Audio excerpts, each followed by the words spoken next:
C'est quoi Linux? Linux est un système d'exploitation, tout comme Windows ou Mac OS X. Il permet de travailler comme on le ferait sous Windows. Mais il fonctionne différemment. Certains voient encore Linux comme un horrible système plein de commandes compliquées. Ce n'est plus vrai. Linux possède désormais un système graphique agréable, confortable et simple à utiliser. On a l'habitude de dire que Linux est un système d'exploitation. En réalité, Linux, c'est uniquement le cœur, on dit le noyau, du système d'exploitation GNU Linux. Les systèmes d'exploitation Microsoft Windows NT 2000 et XP ont également un noyau, mais différent, le noyau NT. Le noyau s'occupe des basses besognes, la gestion de la mémoire, l'accès aux périphériques, disques durs, lecteurs de CD-ROM, clavier, souris, carte graphique, la gestion du réseau, le partage du temps microprocesseur entre les programmes, multitâches, etc.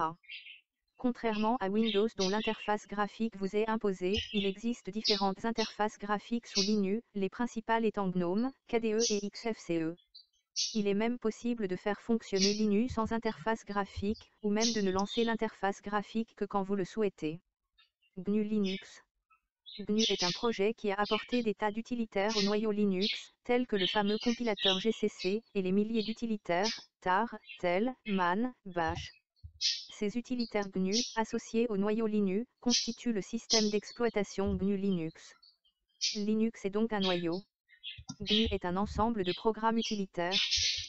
GNU Linux est le système d'exploitation. Les distributions.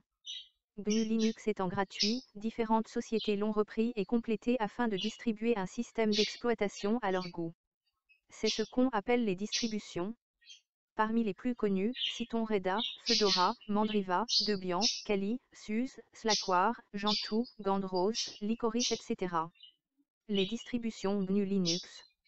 Par abus de langage, on dit souvent Linux au lieu de GNU Linux ou du nom de la distribution. Quelle différence entre ces distributions? L'orientation, par exemple, les Red Hat sont très orientés serveurs d'entreprise, bases de données, serveurs web, Mandriva et Ubuntu sont plus orientés vers les utilisateurs de bureautique et les internautes, Flonix est conçu pour démarrer directement à partir d'une clé USB, etc. La façon dont elles sont fabriquées, par exemple, la Red Hat est conçue par une grosse entreprise, alors que la Debian est conçue de façon plus démocratique, participation des internautes. Le prix, certaines sont payantes, Red Hat, Mandriva, d'autres gratuites, Fedora, Debian. Notez qu'il arrive de devoir payer pour les distributions gratuites, mais le prix ne sert qu'à couvrir le support, CD, les frais d'envoi et d'éventuels manuels papier.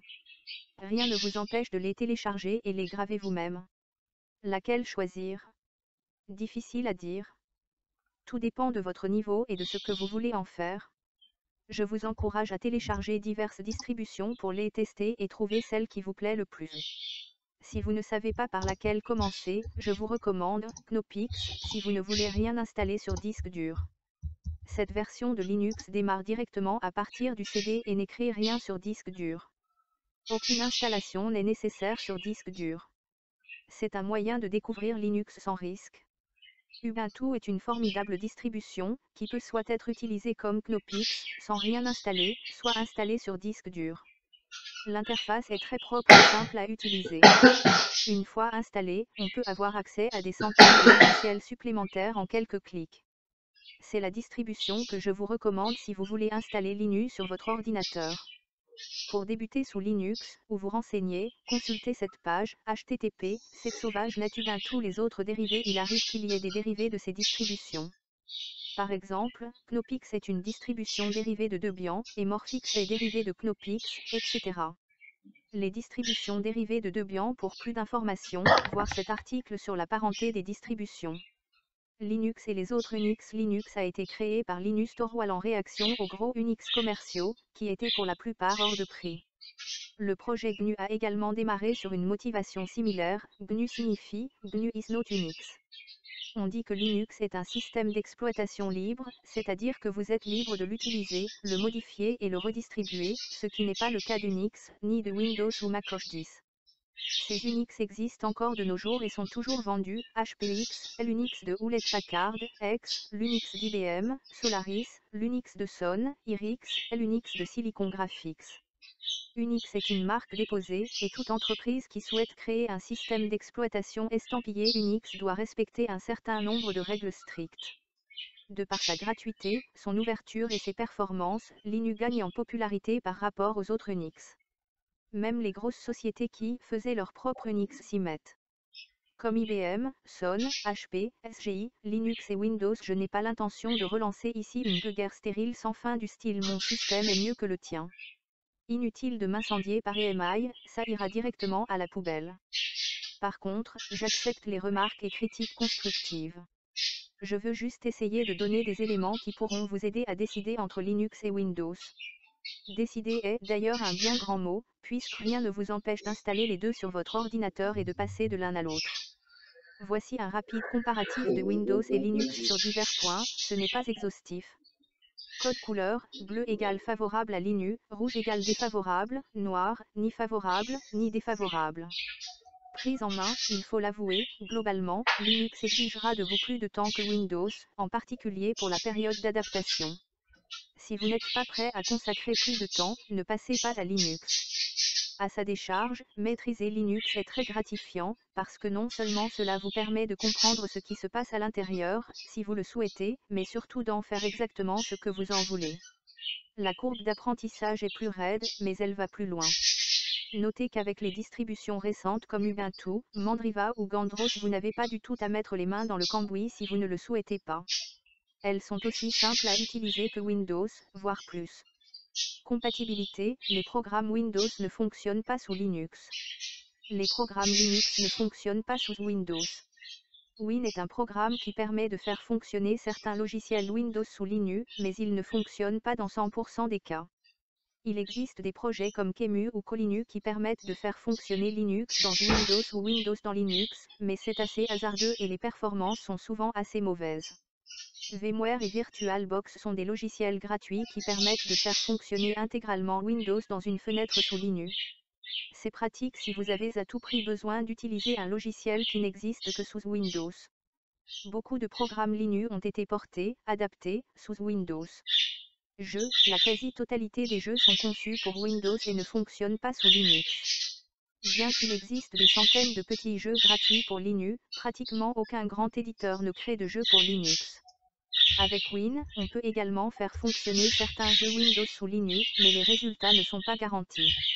Logiciels, la quasi-totalité des logiciels Windows ont leur équivalent gratuit sous Linux. OpenOffice peut remplacer Microsoft Office, K3B peut remplacer EasyCD Creator, etc. On trouve tout ce qu'il faut, voire les dizaines de milliers de programmes sur HTTP, SourceForge.net et HTTP, FreshMic.net. La plupart des distributions sont fournies avec des listes de logiciels, il suffit d'en sélectionner un et il sera automatiquement téléchargé, installé et configuré. Mais il y a toujours certains rares logiciels sous Windows qui n'ont pas leur équivalent sous Linux. Prix, beaucoup de distributions Linux sont gratuites. Ça n'a l'air de rien, mais tout le monde ne peut pas débourser 150 pour Windows XP. C'est très cher. Par sa gratuité, Linux permet la démocratisation de l'informatique. Même les distributions payantes de Linux sont abordables. Prenons Mandriva Discovery, un système Linux complet fourni avec OpenOffice et tout ce qu'il faut, 40 €, et je ne parle pas d'Ubuntu, le système d'exploitation complet plus suite bureautique OpenOffice égale 0. Comparé avec Microsoft, Windows XP plus Office XP, 150 plus 500 égale à 650, pour pouvoir faire le même boulot. C'est hors de prix. Continuité, Microsoft a abandonné Windows 95 et NT. Windows 98 sera abandonné en 2006. Cela veut dire qu'il n'y aura plus de correctifs de sécurité de la part de Microsoft si une faille est découverte. Pour continuer à travailler en toute sécurité, vous serez obligé, d'acheter Windows XP ou Windows Vista. C'est une marche forcée. Avec Linux, les mises à jour sont généralement continuelles et incrémentales, vous faites évoluer votre système. Vous n'avez pas à jeter votre système entier à la poubelle, et surtout personne ne vous force à en acheter un nouveau. Cependant, certaines distributions fournissent les mises à jour que pendant une durée limitée. Par exemple, quand une version d'Ubuntu sort, elle n'est supportée que pendant 18 mois. Après ce délai, les failles de sécurité ne sont plus corrigées et il faut passer à la nouvelle version pour en profiter. Support, seules les distributions payantes de Linux ont un support technique, téléphonique, par Internet. Avec les distributions gratuites de Linux, vous n'aurez pas de support. Cet inconvénient est largement minimisé par le fait qu'on trouve beaucoup d'aide sur Internet, documentation et forums d'aide. Customisation, Linux est modifiable à volonté. Vous pouvez absolument tout modifier, de la façon dont démarre le système jusqu'à l'apparence des fenêtres, la façon dont se comporte la souris ou bien le fonctionnement du programme qui gère la connexion Internet. Vous pouvez aussi remplacer des parties du système. Windows n'est pas très modifiable. En dehors de l'apparence des fenêtres, vous ne pouvez pas changer grand-chose. Automatisation, sous Windows, il est difficile d'automatiser certaines tâches par des scripts, car il faut cliquer sur des boutons. Le scripting sous Windows est limité. Il faut avoir recours à des programmes supplémentaires, fichiers batch, WSH, VBScript, Kickstart, AutoHit.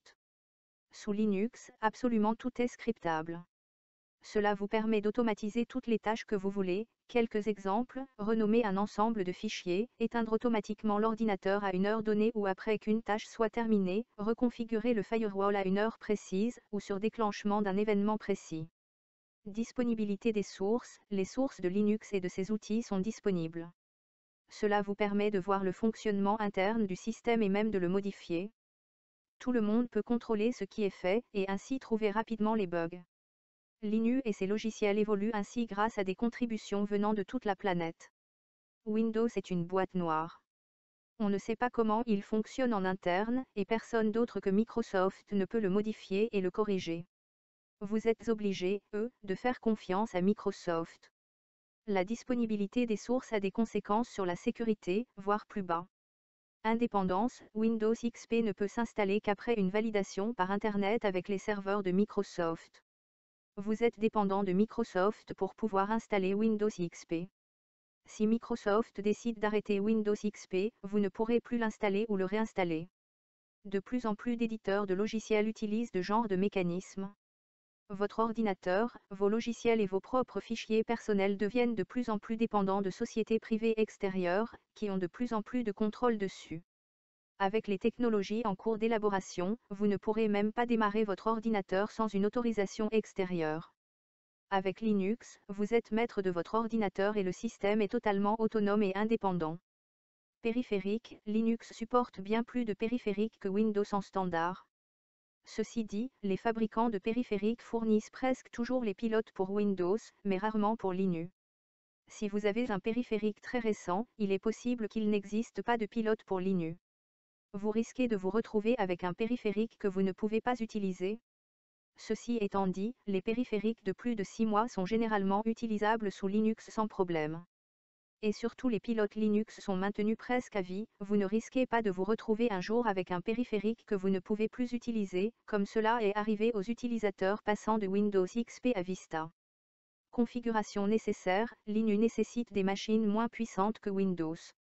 Même avec un vieux 386 avec 64 mégaoctets de RAM, vous pouvez surfer sur Internet, dessiner et taper votre courrier. Et avec une machine puissante, c'est un vrai plaisir. De plus Linux a tendance à beaucoup moins swapper que Windows, meilleure gestion de la mémoire virtuelle. Les dernières versions de Windows, Vista par exemple, nécessitent un ordinateur puissant même pour les tâches les plus simples, travailler avec des fichiers ou taper son courrier. Vista nécessite au minimum une Go de mémoire vive et 15 Go d'espace disque. Côté Linux, Ubuntu se contente de 256 mégaoctets de mémoire vive et 4 Go de disque. Et on trouve des distributions Linux qui fonctionnent avec 64 mégaoctets de RAM et sans disque dur. Linux permet donc un accès à l'informatique au plus grand nombre au moindre coût, en particulier avec de vieux ordinateurs. Ouverture et respect des standards, Linux est plus ouvert aux standards que Windows. Cela fait que Linux est plus facile à interconnecter aux autres systèmes que Windows. Par exemple, Linux est fourni en standard avec des clients et serveurs HTTP, FTP, Telnet, SMTP, POP3, SSH, SMB, NFS. Cela fait de Linux un système de choix pour tout ce qui concerne le réseau et les communications. Sous Windows, le plus souvent il est nécessaire d'acheter ou installer des logiciels supplémentaires, parfois assez chers. Les standards sont souvent mal respectés, ce qui rend l'interconnexion des systèmes compliquée. De plus, Microsoft essaie souvent d'imposer ses propres standards qui sont redondants avec les standards existants. Windows respecte souvent mal les standards, ce qui rend la communication plus difficile. Découplage de l'interface graphique. Sous Linux, l'interface graphique est un logiciel comme un autre. Avantage, cela vous permet de choisir votre interface graphique parmi toutes celles disponibles, KDE, GNOME, XFCE, IceWM, Flowbox, Windows Maker. Vous pouvez très bien ne pas la lancer quand vous n'en avez pas besoin. Bien pratique pour ne pas gaspiller des ressources inutilement sur les serveurs. Sous Windows, vous n'avez pas le choix de l'interface graphique. Vous êtes également obligé de la subir même quand vous n'en avez pas besoin. Conséquence, sous Windows, si l'interface graphique plante, vous ne pouvez plus accéder à votre système pour le réparer. Sous Linux, il suffit de démarrer en mode texte, vous pouvez encore accéder à votre système. Découplage du système d'exploitation et des logiciels. Combien de fois avez-vous pesté contre un plantage de Windows après l'installation d'un logiciel? Cela vient du fait que Windows mélange système d'exploitation et logiciel, base de registre, DLL, executable. Cela rend Windows plus fragile. L'installation d'un simple programme peut rendre Windows, ou d'autres programmes, instables ou inutilisables. Microsoft essaie de corriger avec des verrous, restauration système, mais ça ne suffit pas. Sous Linux, le système et les programmes sont dans des environnements bien séparés. Il est plus rare que l'installation ou la d'installation d'un logiciel plante le système. Et en cas de problème, il est généralement plus facile de revenir en arrière, retour à la version précédente d'un logiciel. Point négatif pour Linux, les logiciels fournis sous forme de source, tar.gz, sont plus délicats à installer, on ne sait pas toujours ce qu'ils font. Mais la majorité des logiciels sont heureusement disponibles sous forme packagée propre, RPM, DEB.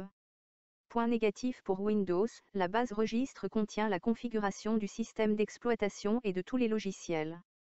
Si elle est endommagée, c'est tout le système qui est bon à mettre à la poubelle. Au contraire, sous Linux, la configuration de chaque logiciel est enregistrée dans des fichiers séparés.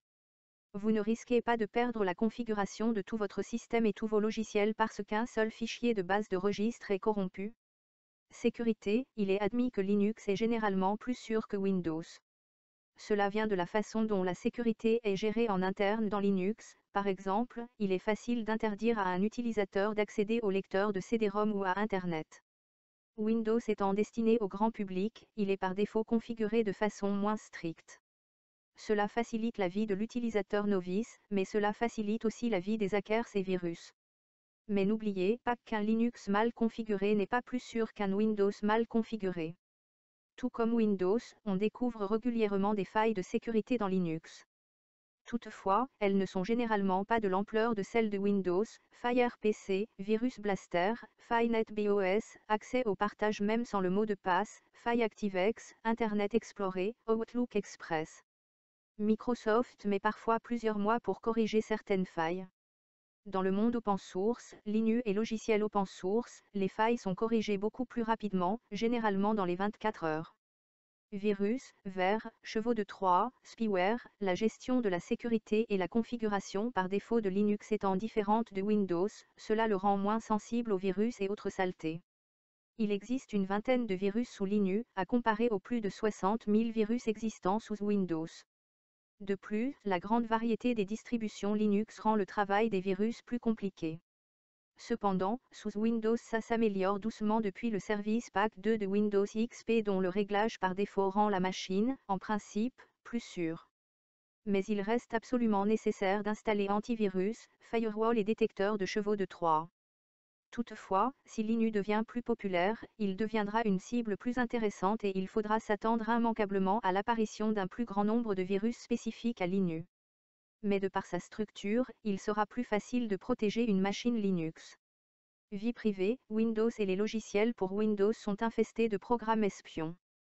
Par exemple, Microsoft Money 2005 envoie à Microsoft vos numéros de compte bancaire, la liste des transactions, montants, bénéficiaires, les plafonds de budget, etc.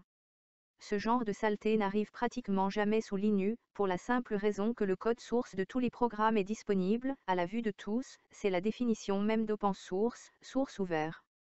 On ne peut pas y planquer un espion sans que ça se voie. Sous Linux vous avez également un meilleur contrôle sur les programmes qui sont lancés. On peut dire que globalement protéger sa vie privée est plus facile sous Linux. Mise à jour, là, ils sont à peu près à égalité. Microsoft possède Windows Update, très simple et très pratique, et de nombreuses distributions ont également des systèmes de mise à jour automatique, apt-get, RPMI. L'avantage de la majorité des distributions, comme Debian ou Fedora, est qu'elles peuvent également mettre à jour tous vos logiciels. Il n'existe pas d'équivalent sous Windows. Popularité, il y a beaucoup plus de monde qui travaille sous Windows que sous Linux. Les utilisateurs Windows auront du mal à se mettre à Linux. Il faut changer ses habitudes et ce n'est pas facile. Vous aurez peut-être aussi parfois à vous confronter à l'incompréhension ou l'hostilité des utilisateurs Windows. Et cela est vrai dans l'autre sens. On trouve de véritables intégristes de Linux. Ayez l'esprit ouvert et évitez la bigoterie ou l'intégrisme en matière de système d'exploitation. Tirez le meilleur parti des deux mondes. Et ne restez pas sur une mauvaise impression. On entend parfois dire certains défenseurs de Windows dire que Windows est forcément meilleur, la preuve, tout le monde l'utilise. Mauvais argument, selon leurs critères, Star Academy serait donc la meilleure musique au monde puisque c'est celle qui se vend le mieux. Si vous avez d'autres arguments, dans un sens ou dans l'autre, n'hésitez pas à m'en faire part. Comme disent les Anglais, the rigged tool for the rigged job. Le choix de l'un ou de l'autre va dépendre de la situation. Il faut prendre l'outil le mieux adapté au travail à effectuer. D'un point de vue personnel, le flicage et l'espionnage de plus en plus grand en matière d'informatique, la marchandisation à outrance d'Internet et le bordel immonde que deviennent les logiciels Windows m'incitent de plus en plus à passer à Linux. Linux me semble plus humain et plus démocratique.